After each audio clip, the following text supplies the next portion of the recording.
আমরা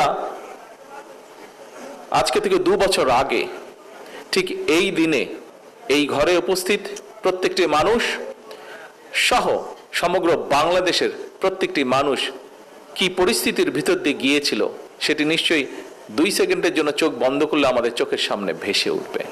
আমরা এই বিষয়গুলো নিয়ে কি আলাপ করেছি, আলোচনা করেছি এই মঞ্চে সংক্ষিপ্তভাবে।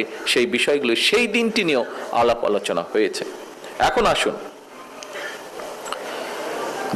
জনগণের জুলাই আন্দোলন সফল হয়েছে। জনগণের কাঙ্ক্ষিত সেই গণতান্ত্রিক অধিকারও সফলতার পথ ধরে এতদূর পর্যন্ত আজ এসেছে। আমরা আমাদের 31 দফায় বলেছিলাম আমাদের মূল লক্ষ্য হচ্ছে জনগণের রাজনৈতিক এবং অর্থনৈতিক যে অধিকার সেটিকে প্রতিষ্ঠিত করা। আজকে আমরা একই সাথে এটাও বলেছিলাম যে আমাদের 31 দফা হচ্ছে রাষ্ট্র পুনর্গঠনের 31 দফা। প্রিয় উপস্থিতিবৃন্দ,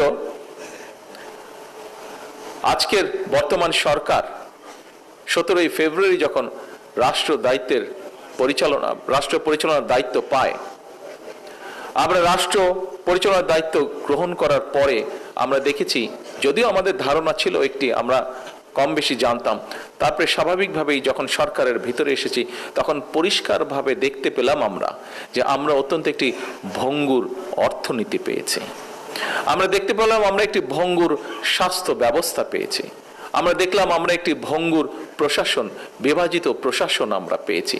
এবং এই বিভাজন শুধু সিভিল প্রশাসন নয়, সিভিল প্রশাসন বলুন, পুলিশ প্রশাসন বলুন, প্রশাসনের বিভিন্ন জায়গায় তার প্রতিফলন আমরা দেখেছি। আমরা দেখেছি একটি ডিজাস্টার্স একটি শিক্ষা ব্যবস্থা, অর্থাৎ একটি রাষ্ট্রের যতগুলো ব্যবস্থা থাকে প্রত্যেকটি ব্যবস্থা বিধ্বস্ত অবস্থায় আমরা পেয়েছি। সরকার 17 তারিখ থেকে সরকার পরিচালনার দায়িত্ব আমরা পালন শুরু করলাম। 2 সপ্তাহ না যেতেই শুরু হলো মধ্যপ্রাচ্য পরিস্থিতি। এখানে মান্না ভাই ওনার বক্তব্যে বলেছেন, আরো কয়েকজন খুব সম্ভবত বলেছেন যে সেই পরিস্থিতি আমরা কিভাবে চেষ্টা করেছি আমরা ম্যানেজ করার জন্য।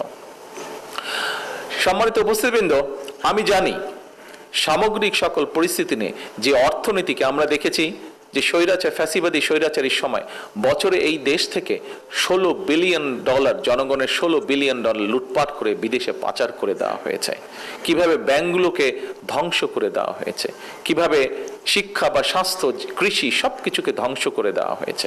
আমরা যখন দায়িত্ব গ্রহণ করার পরে যুদ্ধ পরিস্থিতি শুরু হলো তখন আসলেও আমরা একটু ওয়ারি ছিলাম যে কি করে সকল পরিস্থিতি আমরা ম্যানেজ করব। আমরা জানি এই সকল বিধ্বস্ত অর্থনীতি, বিধ্বস্ত সব পরিস্থিতির মধ্যে আমরা জানি ভিতরে জনগণ অবশ্যই কষ্টের মধ্যে দিয়ে যাচ্ছে। আমরা আমাদের সাধ্য মতন, আমাদের অভিজ্ঞতা, আমাদের বুদ্ধি বিবেক, বিভিন্ন পরামর্শের ভিত্তিতে আমরা সাধ্য মতন চেষ্টা করছি এবং চেষ্টা করে যাচ্ছি আমরা কিভাবে জনগণকে এই পরিস্থিতিকে আমরা বের করে আনতে পারি। এর ভিতরেই আমরা জানি যে বিশেষ করে জ্বালানি খাতে তেল বা গ্যাস এইসব বিষয়, বিদ্যুৎ এইসব বিষয়ে জনগণ সমস্যার মধ্যে দিয়ে যাচ্ছেন। কিন্তু এই যে জ্বালানিটা দিয়ে আমি শুরু করলাম, কারণ এই মুহূর্তে জ্বালানির কথাই বলুন, গ্যাসের কথাই বলুন, এই সব ক্ষেত্রে আমরা জানি দেশের বিভিন্ন প্রান্তে বহু মানুষ এই সকল ভোগান্তি পোহাচ্ছেন এগুলা। তো এখন এই বিষয়গুলোকে অবশ্যই আমাদের অ্যাড্রেস করতে হবে। কিন্তু এই কথাটাও তো সত্য, এই কথাটাও সত্য যে কিভাবে আমরা যদি শুধু জ্বালানি খাতের কথাই চিন্তা করি, কিভাবে ফ্যাসিবাদী স্বৈরাচার এই জ্বালানি খাতটাকে তাদের পকেট ভারী করার একটি খাত হিসাবে তারা এটাকে বিবেচনা করেছিল। কাজেই স্বাভাবিকভাবেই এত বছরে লুটপাট করে যেই সেক্টরটিকে বিধ্বস্ত করে ফেলা হয়েছে, সেই সেক্টরটিকে যদি পুনর্গঠন করতে হয় কিছু তো অবশ্যই সময় প্রয়োজন। আজকে অনেকেই বলেন, দেখলাম বিভিন্ন জন বিভিন্ন বক্তব্য দিয়েছেন, আমরা এক্সকিউজ দেওয়ার মাধ্যমে আমরা আমাদের দায়িত্ব এড়াতে চাচ্ছি না। হ্যাঁ, সমস্যা আছে, আমরা জানি, আমরা সেই সমস্যাটাকে অ্যাড্রেস করতে চাই। অনেকেই বলছেন যে বিভিন্ন বাসা বাড়িতে বা বিভিন্ন মিল ফ্যাক্টরিতে গ্যাস পাওয়া যাচ্ছে না, ফলে হয়তো অনেক জায়গায় অনেক মিল ফ্যাক্টরি চালানো যাচ্ছে না, অনেক বাসা বাড়িতে হয় না, রান্না বান্না করা যাচ্ছে না। ইয়েস, উই অ্যাডমিট সমস্যা আছে, কিন্তু সমস্যা সমাধানের জন্য আমরা নিরন্তর কাজ করারও চেষ্টা করছি, উপায়টি বের করার চেষ্টা করছি।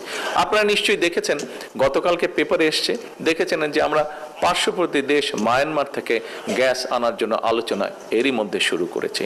শুধু এটিই নয়, আমরা কিছুদিন আগে, আপনাদের খেয়াল আছে যে আমি মালয়েশিয়া এবং চায়নাতে গিয়েছিলাম। মালয়েশিয়াতে আমি ওখানে যে আছে পেট্রোনাস একটি তাদের কোম্পানি আছে, সেই কোম্পানির সাথে আমরা আলোচনা করেছি।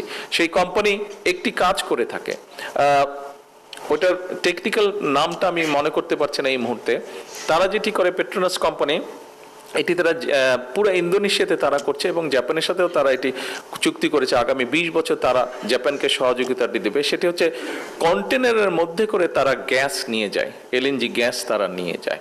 আমরা তাদের সাথে কথা বলেছি এবং একটু সময় লাগার কারণে গত সপ্তাহে আমি নিজে প্রাইম মিনিস্টার আনোয়ার ইব্রাহিমের সাথে ফোনে কথা বলেছি যে উনি আমাদেরকে এই ব্যাপারে সহযোগিতা করতে পারেন কিনা, এবং উনি তখন আমাকে ফোনে বললেন যে আমি আগামীকাল কি তাদের সাথে কথা বলছি এবং আমরা দেখব কত দ্রুত বাংলাদেশকে কিভাবে সহযোগিতা করা যায়।